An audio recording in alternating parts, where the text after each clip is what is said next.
We continue to follow developing news in the case of a man who was killed by a Temple police officer last month.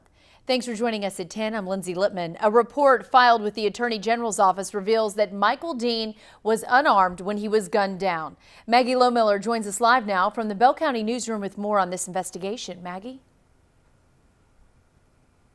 Lindsay, this was the big question. Was Michael Dean armed? That question becoming clearer as this investigation begins to unfold. Michael Dean, at just 28 years old, was killed by a Temple police officer early last month. Tonight, this report from the Texas Attorney General's office comes to light, saying that Dean was unarmed when he was shot. We knew this. Reverend James Hill has been advocating for swift justice. A trickle-down effect, again, is an insult. What we've heard today, we've already known. It was said, let's not speculate. Let's not rise to surmise or conjecture. But facts are facts. Now, what's done in the dark, the Bible declares, comes to the light. Since Michael's death, many have been vocal, asking for more transparency.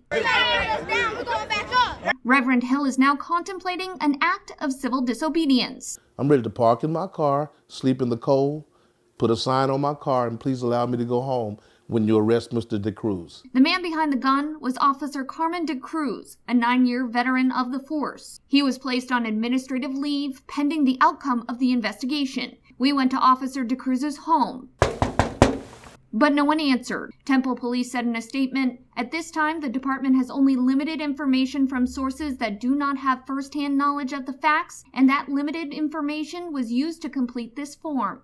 Many questions remain hazy at this time, but advocates for the Dean family say that they will remain vigilant. Do not insult us any further with the delay of taking this man into custody. He needs to be in custody. He's on paid leave. It's an insult to this city. Don't tell us that you care about us.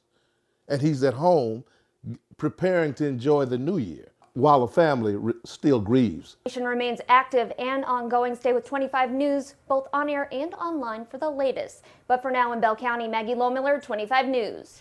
Maggie, thank you. We're also waiting for reaction from the Dean family attorney. Now take a look at the timeline of events leading up to this day.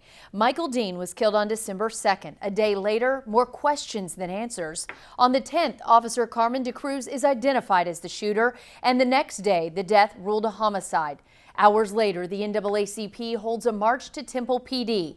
Nearly a week later, the police department acknowledges evidence has been compromised.